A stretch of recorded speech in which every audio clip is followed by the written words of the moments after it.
everyone, welcome back to my another video and I hope you all are doing great. So दोस्तों, आज का video जो हम देखने वाले हैं, ये वीडियो होने वाला है बेसिकली भगवत गीता जो है उससे हम 10 चीज़ें क्या सीख सकते हैं, मतलब हमें क्या सिखाई जाती हैं, वो चीज़ें आज हम सीखेंगे इस वीडियो में। सो यकीनन आप लोगों को भी अच्छा लगने वाला वीडियो। सो आप भी कुछ सीख सकते हो और मैं भी कुछ सीख सकती हूँ इस वीडियो के थ्रू। सो देखते हैं कि क्या चीज़ें हैं जो हम लोग सीख सकेंगे और इम्प्लीमेंट कर सकेंगे अपनी लाइफ के ऊपर। सो चलते हैं, इस वीडियो को देखते हैं। और हाँ, वीडियो स्टार्ट करने से पहले मैं आपको बता दूँ कि मेरा इंडिया और पाकिस्तान का जो लास्ट विलेज है, बॉर्डर के ऊपर जो विलेज बना हुआ है, उसको जो है वो मैंने अपलोड कर दिया है, वो vlog on Saima Pirzada vlog channel पर। सो ज़रूर जाएं और वॉच करें और मुझे बताएं कि आप लोगों को कैसा लगा, कमेंट करके बताइएगा। सो चलते हैं वीडियो की तरफ, लेट्स स्टार्ट। गीता में भगवान श्री कृष्ण द्वारा कही गई बातें मनुष्य को खुद से रूबरू करवाती है। अगर मनुष्य गीता की बातों पर सही अमल करे तो ना तो वो कभी असफल हो सकता है और ना ही कभी किसी से धोखा खा सकता है। इसमें कही गई बातें अनमोल है। आज के इस वीडियो में हम आपको भगवान श्री कृष्ण द्वारा कही गई 10 ऐसी महत्वपूर्ण बातों के बारे में बताने जा रहे हैं जिसे आत्मसात कर आप जीवन के सभी सुखों को प्राप्त कर सकते हैं। नमस्कार दर्शकों, द डिवाइन टेल्स पर आपका स्वागत है। लेकिन वीडियो शुरू करने से पहले आपको बता दें कि अब आप Amazon के द डिवाइन टेल्स स्टोर से सभी प्रकार की धार्मिक वस्तुएं जैसे पूजा सामग्री, पूजा के लिए वस्त्र और धार्मिक पुस्तकें खरीद सकते हैं, जिसका लिंक हमने डिस्क्रिप्शन में दे रखा है। पहली बात, आपकी सबसे बड़ी कमजोरी क्या है? मनुष्य की सबसे बड़ी दुर्बलता क्या होती है? सोचिए। धन, प्रेम, अहंकार? नहीं, मनुष्य की सबसे बड़ी दुर्बलता होती है उसके रहस्य। चाहे आप कितने भी शक्तिशाली क्यों ना हो, कितनी भी प्रबल क्यों ना हो, परंतु उसके रहस्य उसके नाश की चाबी होती है। इसीलिए यदि प्रबल रहना है, शक्तिशाली रहना है, सामर्थ्य में रहना है, तो अपने रहस्य को किसी को भी न बताएं, ना मित्र को और ना ही शत्रु को, क्योंकि समय पड़ने पर कौन कब शत्रु हो जाए ऐसा कहना संभव नहीं है। विभीषण को रावण के अमृत कुंड का ज्ञान था, इसीलिए प्रभु श्री राम रावण का वध करने में सफल हो सके। इसीलिए उचित यही है कि आप अपने रहस्य को स्वयं तक ही सीमित रखें। दूसरा, नकल ना करें। मनुष्य जीवन की परीक्षा में सफल होने के लिए क्या नहीं करता? वो परिश्रम करता है, दौड़ भाग करता है, और ये सब करने के पश्चात भी जब उसका काम नहीं बनता है तो वो नकल करने लगता है ना? तनिक लौटिए अपने बचपन में, स्मरण कीजिए अपने बचपन की स्मृतियों का। क्या स्मरण हुआ? विद्यालय में जब आप परीक्षा देने जाते थे तो क्या होता था? आप ना सही परंतु कोई ना कोई सफलता पाने के लिए नकल जरूर करते ही थे और उत्तीर्ण भी हो जाते थे। परंतु जीवन की परीक्षा ऐसी नहीं होती। नकल करने वाला सफल नहीं होता।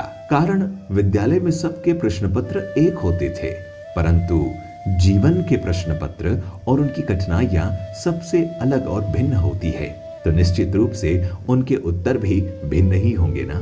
इसीलिए यदि आपको जीवन में सफलता पानी है तो नकल ना कीजिए, स्वयं के प्रश्नों का उत्तर स्वयं ढूंढिए और सफलता आपकी ही होगी। सफलता और असफलता क्या है?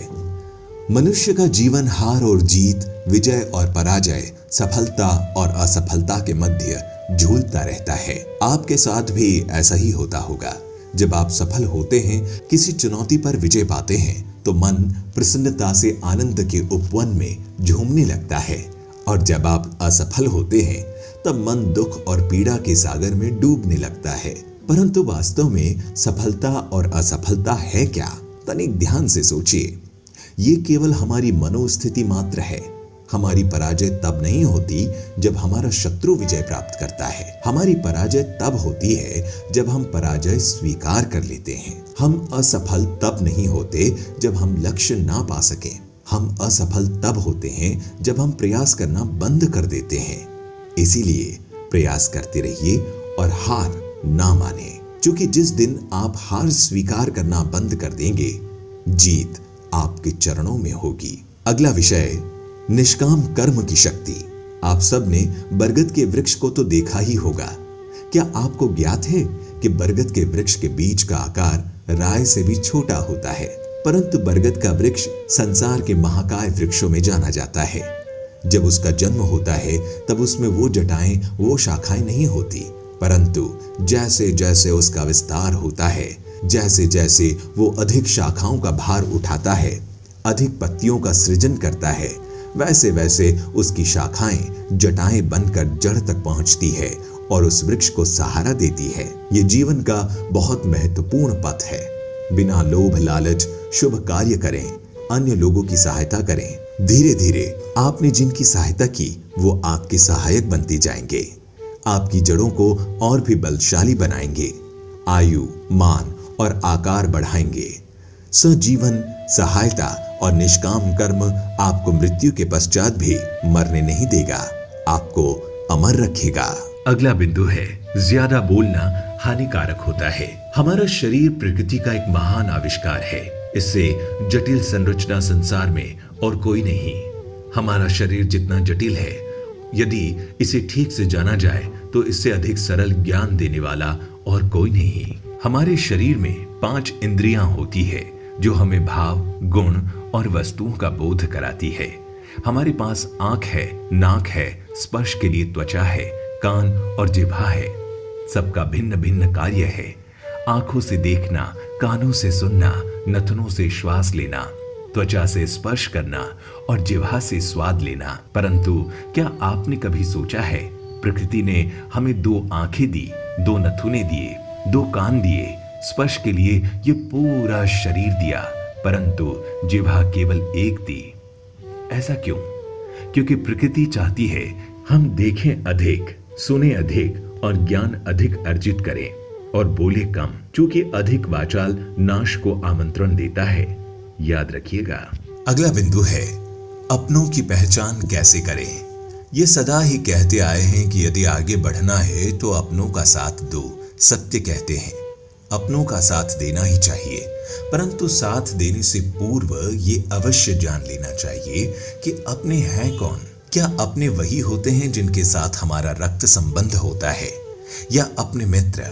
अपने वो होते हैं जो हमें सद्कार्य के लिए प्रेरित करें, हमें आगे बढ़ाए, हमारा साथ दें, और वो जिनका साथ देने से समाज का नाश हो, धर्म की हानि हो, वो सगे होकर भी सगे नहीं होते।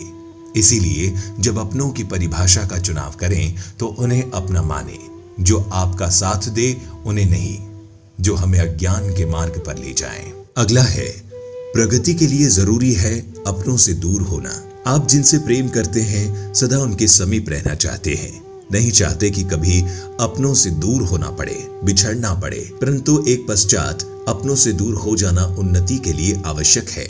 आप माता पिता है ना, यदि आप अपने संतान के जीवन के हर पग पर उनका मार्गदर्शन करते रहेंगे तो आपकी संतान स्वयं मार्ग चुनना कैसे सीखेगी, मार्ग के कांटों से स्वयं को बचाना कैसे सीखेंगी। इसीलिए एक समय के पश्चात अपनों से बनाई गई दूरी सदा लाभदायक रहती है। सकारात्मक सोच की शक्ति। आज मैं आप सबको एक कथा सुनाता हूँ। एक दिन एक व्यापारी अपने घर से निकला। घर से निकलते ही एक बिल्ली ने उस व्यापारी का मार्ग काट दिया, जिससे व्यापारी घबरा गया और वो घर लौट गया और शुभ घड़ी की प्रतीक्षा करने लगा। और जब वो पुनः अपने घर से निकला तब वो वाहन जा चुका था, जिसे राजा तक पहुंचकर उसे भेंट देनी थी। राजा को भेंट नहीं मिली, जिसे राजा क्रोधित हो गया। राजा ने उस व्यापारी का व्यापार बंद करवा दिया। इस कारण व्यापारी क्रोधित होकर घर पर अपनी पत्नी से लड़ बैठा। पत्नी अपने बच्चों समेत मायके वापस चली गई और उस व्यापारी के जीवन में यदि कुछ रह गया था तो केवल अंधकार था। और इन सब का कारण वो उस बिल्ली को मानता है जिसने उसका मार्ग काटा था। ऐसा ही एक दूसरा व्यापारी राजा को भेंट देने निकला और उस व्यापारी का मार्ग भी एक बिल्ली ने काट दिया। वो व्यापारी तनिक घबराया, परंतु उसने आगे बढ़ना अधिक उचित समझा। राजा तक वो समय पर पहुंचा। राजा ने उसको भेंट दी। राजा प्रसन्न हुआ और राजा ने व्यापारी को अपना व्यापार बढ़ाने की अनुमति दी, स्वर्ण आभूषण दिए। जब व्यापारी घर पर पहुंचा तो पत्नी को आभूषण और अपने बच्चों को देने के लिए वस्त्र थे। हर ओर प्रसन्नता थी। आप दोनों के साथ एक ही प्रकार की घटना हुई, परंतु दोनों की प्रतिक्रिया भिन्न थी। ऐसा ही हमारा जीवन भी है। हमारे जीवन में प्रारब्ध का अपना स्थान है, परंतु उससे कई अधिक महत्वपूर्ण हमारी प्रतिक्रिया है, हमारे सोच का प्रभाव है, क्योंकि यही हमारे जीवन को आकार देता है। इसीलिए अपनी सोच को सकारात्मक रखिए। हम सभी अपने जीवन में कोई न कोई कार्य करते हैं। कार्य करते करते थकान की अनुभूति भी होती है, और यदि थकान ना उतरे तो कार्य करने का मन नहीं करता। हम आशा करते हैं कि कदाचित एक दिन में 24 के स्थान पर 26 घंटे होते तो आराम करने के लिए हमें और अधिक समय मिल जाता। हमें ऐसा अनुभव होता है कि हम बहुत अधिक कार्य कर रहे हैं, है ना? परंतु क्या आपने कभी सोचा है कि जो लोग संसार में सफल हैं, उनके पास भी सफल होने के लिए दिन में केवल 24 घंटे थे, तो फिर वो सफल क्यों हुए? इसका एक छोटा सा रहस्य है। वो कार्य चुनते हैं जो उन्हें प्रिय है, जिसे करने में उन्हें आनंद आता है। उन्हें लगता ही नहीं कि वो कार्य कर रहे हैं, उन्हें लगता है कि वो प्रतिफल आनंद मना रहे हैं, और जब आनंद मनाते हैं तो थकान कैसी। इसीलिए यदि आप जीवन में कोई भी काम कर रहे हैं तो वो आपके मन को भाना चाहिए, या जो कार्य आप कर रहे हैं उससे आपके मन को शांति मिलनी चाहिए। सफलता आपको अवश्य मिलेगी। अंतिम विषय, समय बहुत बहुमूल्य है। कभी सोचा है कि हमारा जीवन भी उस रेत की घड़ी की भांति है। जो रेत नीचे गिर चुकी है वो हमारा अतीत है, और जो अब भी ऊपर है वो हमारा आने वाला भविष्य है। और वर्तमान ये संकुचित स्थल है जहां से धीरे धीरे करके रेत गिर रही है। अर्थात हमारे पास जीने के लिए यही एक क्षण है। उसका उपयोग कैसे करना है ये हम पर निर्भर करता है। जो बीत गया उसका दुख मनाना है, या जो भविष्य में आने वाला है उसकी प्रतीक्षा में क्रोध करना है। सब कुछ करने के लिए यही एक क्षण है। प्रसन्न रहना है तो उसके लिए भी यही एक पल है। प्रतीक्षा करते रहोगे तो ये पल भी भूतकाल में बदल जाएगा। इसीलिए आनंद के लिए, परोपकार के लिए प्रतीक्षा ना कीजिए। आपके पास जो पल है उसका भरपूर सदुपयोग कीजिए, क्योंकि इस घड़ी को पलटकर आप फिर से समय अवश्य गिन सकते हैं, परंतु अपना बीता हुआ समय आप वापस नहीं लौटा पाएंगे। तो दर्शकों, भगवान श्री कृष्ण की इन बातों से आपने क्या सीखा? नीचे कमेंट में हमें जरूर लिखकर बताइए, और उम्मीद करते हैं कि आपको हमारी आज की ये प्रस्तुति जरूर पसंद आई होगी। अगर पसंद आई हो तो ज्यादा से ज्यादा लाइक और शेयर कीजिए, ताकि आपके जानने वालों को भी जीवन से जुड़ी ये बातें पता चल सके। साथ ही ऐसे आध्यात्मिक वीडियोस के लिए अभी द डिवाइन टेल्स को सब्सक्राइब करें। तो दर्शकों, आज के इस वीडियो में बस इतना ही। दीजिए इजाजत। नमस्कार। फ्रेंड्स, ये भगवत गीता से रिलेटेड कुछ वीडियो थी जिसमें हमने सीखा भगवत गीता के बारे में। और मतलब कि बेसिकली इसमें जितने भी पॉइंट बताए गए हैं, टू बी ऑनेस्टली, वो मुझे लगता है कि सही हैं, 100% एक्यूरेट हैं। देखिए, अगर हमें कोई चीज़ अच्छी सीखने को मिलती है तो उसको यकीनन इम्प्लीमेंट करना चाहिए। फिर ये नहीं देखना चाहिए कि वो किसी और रिलीजन से है या किसी और की किताब से है, बल्कि अच्छी चीज़ को हमेशा अपने ऊपर लेकर आना चाहिए, अपनी लाइफ के ऊपर रखना चाहिए, तो अमल करना चाहिए। तो भगवत गीता में बेसिकली जैसे रावण जो है कभी भी अपना सीक्रेट किसी को बताना नहीं चाहिए, और यही बात जो है वो रावण के साथ भी हुई थी। अगर आप देखो तो रावण ने भी वही काम किया था कि रावण अपने सीक्रेट जो है वो अपने भाई को बताता रहता था। उनके भाई को सब कुछ पता था, लेकिन रावण ने जब अपने भाई से अब लड़ाई कर ली, उनको साइड पे कर दिया, तो उनके भाई ने जाकर राम जी से मिलकर उनके सारे सीक्रेट जो है वो खोल दिए रावण के, जिससे जो है वो रावण की मौत हुई। अगर वो शायद ना बताते राम जी को तो मुझे लगता है कि उनके साथ ऐसा कभी कुछ नहीं होता, और वो मतलब कि उनकी लाइफ जो है वो बिल्कुल मतलब, क्योंकि मैंने सुना है कि रावण बहुत ज़्यादा स्ट्रांग भी था अपनी लाइफ में, और वो जो है वो कुछ भी कर सकता था। लेकिन क्या हुआ कि उनके अपनों ने ही उनके सीक्रेट जो है वो रिवील कर दिए, और उनको जो है वो ये उनके साथ हुआ। तो मुझे लगता है कि सही बात है कि अपने सीक्रेट जो है वो किसी के साथ भी रिवील नहीं करने चाहिए, मतलब किसी को भी बताने नहीं चाहिए। तो ये आप अपने लिए ही मुश्किल पैदा कर रहे हो। दूसरी बात, अपनी ज़िंदगी को जो है वो जितना आप सीधा गुजारते हो वो आपके लिए ज़्यादा बेहतर है। और हमेशा सच बोलने से ज़िंदगी बहुत खुशी से गुजरती है, झूठ बोलने से कभी ज़िंदगी अच्छी नहीं गुजरती है। तो झूठ तो बोलना ही नहीं चाहिए और सच हमेशा अपनी ज़िंदगी में लेकर आना चाहिए। तो खैर ओवरऑल इसमें जितने भी पॉइंट थे वो बाकी भी बहुत ज़्यादा अच्छे पॉइंट थे, और इसमें हमें अगर हम चाहें तो इन पॉइंट्स को अपने ऊपर लाकर अपनी ज़िंदगी को जो है वो बहुत अच्छे से गुजार सकते हैं, और जो है वो साधारण सादी ज़िंदगी गुजारें तो वो ज़्यादा अच्छी ज़िंदगी गुजर सकती है। और अपना एक एम बनाकर अगर हम ज़िंदगी को लेकर चलें तो मुझे लगता है कि ज़िंदगी हमारी बहुत अच्छी गुजर सकती है। और अगर हम किसी दूसरे का बुरा ना सोचें और अच्छा सोचें तो भी हमारी ज़िंदगी बहुत अच्छी गुजर सकती है, क्योंकि जब हम दूसरों के बारे में अच्छा सोचते हैं तो वो हमारे साथ भी ऑटोमेटिकली अच्छा होता है। और दूसरों की मदद करें और इस तरह की चीज़ें, ये सारी चीज़ें भी बहुत ज़्यादा हेल्पफुल रहती हैं इंसान की ज़िंदगी में।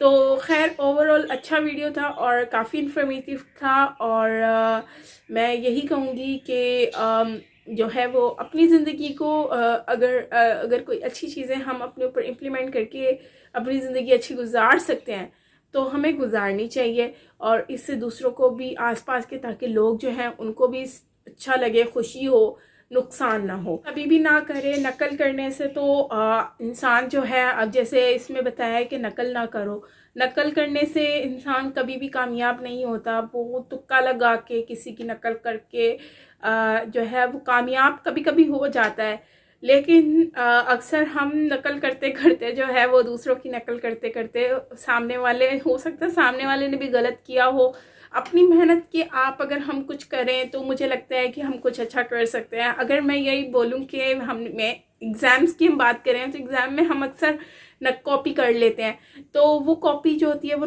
हमें हमारे गले फिट हो जाती है। तो मतलब कि सामने वाले को हमें क्या पता उसने 100% एक्यूरेट किया है कि नहीं किया।